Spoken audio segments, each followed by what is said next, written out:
Now, how often should you train your core? There are some people that say, oh yeah, I like to train my core every day. You can do that if you want, but ultimately I think that's a bit of a waste of time. I would recommend you dedicate maybe half an hour a week, 40 minutes a week, and maybe just split it into 2 sessions.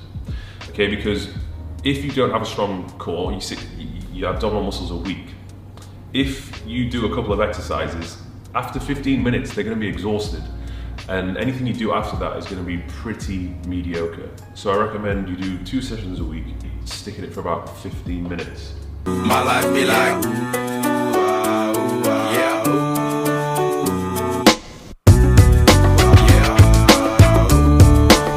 My life be like, yeah. My life be like times like these that make me say, Lord, if you see me, please come my way. Like leaving breadcrumbs rolling astray. Yeah, well, I'm sacrificing the price you pay. Like living like a figure tale.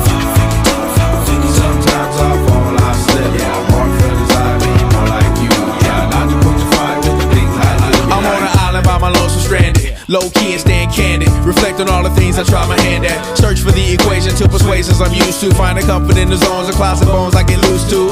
What are you going to do on the dark days? Because believe me, when you start a business, there's going to be dark days. Not everything is sunshine and roses. Are you going to be able to stay motivated when shit hits the fan, when things are getting really tough and there's nobody there to help you out? Are you that type of person who can flourish and blossom during the times of adversity? Do you eat breakfast this morning? How many calories you normally eat a day? 3,000. What's your protein source? Eggs. Don't go down. What is it? What's your favorite protein? Go up. What's your favorite protein source? A lot of guys who I've spoken to, they have a hard time networking and meeting people, maybe guys that are older than them or like-minded people who are just, all they want to do is just grow, they want to succeed, they want to build.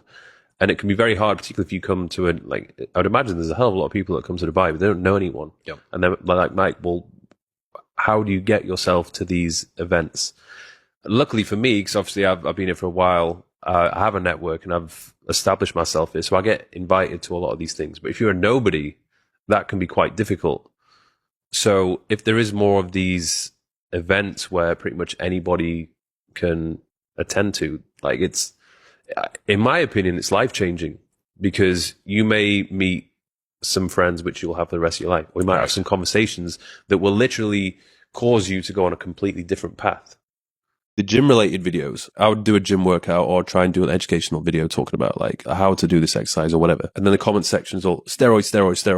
And it's just like, I'm trying to help people. Yeah, the whole conversation is about whether or not I'm natural. And it used to annoy me so much that I actually pivoted away from making gym videos because it was so annoying. Because no one's talking about your supposed steroid use in a lifestyle vlog in Marbella. Yeah, so like the less gym-related stuff in it, there's kind of less negativity. I mean, that's something that's really true, that the audience gets to influence the direction of the creator in a lot of ways. And if they make them feel very uncomfortable about whatever it is that they're doing, they're going to start to lean away from that type of content. What's the worst hairstyle you've tried in your lives? Last year I tried the Matt Morsia hairstyle. No, you didn't. No, you didn't.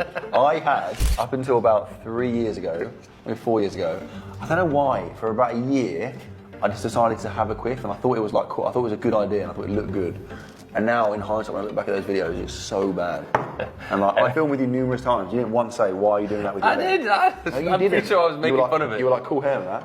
You didn't once say, probably don't have that hairstyle. I think my worst one was when I was a teenager. It was like really long, and I would straighten it with hair straighteners and like I think I've seen the picture. bring it across, gel it up. It was like spiky. Actually, I don't think it was bad. I think No, like it is. I think I've seen. I know what you mean. I think I've seen the picture of that. If you grew your hair long now, what would happen? What would it look like? be a bit like that. Be curly. Weird. This video gets 20,000 likes. Mike will grow his hair out to my length. Who wins in an arm wrestle between you two alphas? What? Who's the other? Two alpha. I don't know. Is there someone else in the video?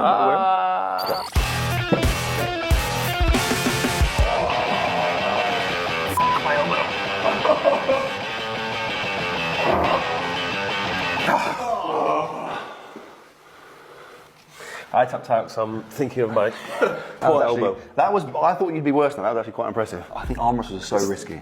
I've seen so many injuries in arm. Have you seen one in real life? Have you seen an arm wrestle injury in real life? Yes, not a snap. Horrible spiral fracture. Peacekeeper JT, who has the better form and technique when it comes to lifting? Me. Yeah, I agree. Alright, so it's really right. I have very good form. I have very good technique, but I'd say you're like top tier. I think there's not many people that will have better. You have better technique for like strength powerlifting, because my powerlifting technique is so crap. Like if you were to get me to do flat barbell bench press to try and shift as much weight as possible, I do not have that's different. Yeah, but your form, Mike has optimized his form in terms of like hypertrophy. So like you probably won't find someone who has like more attention to form. Like his eccentric is so slow. Like my eccentric's quite slow and controlled, but yours is like next level control. Everything stays like in line, nothing deviates. There's no like, do you know what I mean? There's no imbalances. Like his form is very, very good. I feel like you've devoted a lot of time to making your form really good, like weirdly, like dorkily good. Do you know what I mean? It's the equivalent to like someone that like someone has like a stamp collection. Mike's like the stamp collector of the fitness scene.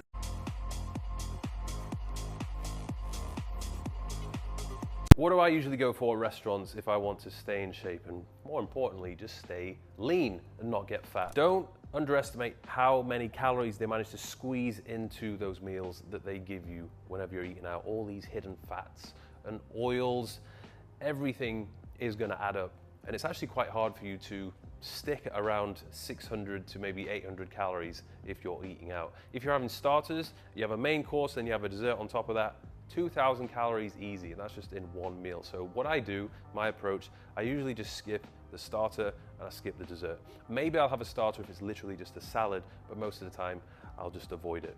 And then I will have my main course, which is basically as much protein as I could possibly get from the selection on offer, which is usually either a massive piece of fish or a massive piece of chicken or steak. Usually I'll just get a whole fish, because when I get like a whole fish sea bass, that's easily 70 to 80 grams of protein, depending upon the size of the sea bass. Same thing when it comes to a piece of meat. If it's 300, 400 grams, amazing content when it comes to protein. Maybe the fats can be quite high, but that's all right if you're keeping the carb intake low as well. Maybe some side of some sort of vegetable, something like that. But ultimately, when I go out to eat food at a restaurant, my focus is protein high, try keep the carbs and the fat relatively low. So I see a lot of people in the gym doing front raises. Should they really be doing them? Probably not. Why? Because most people already have a pretty decent, well-developed front delt from all the bench pressing and overhead pressing they're doing. They should spend more time doing lateral raises and rear delt flies to help build the mid and rear delt instead, so you have a full, proportionate 3D rounded shoulder.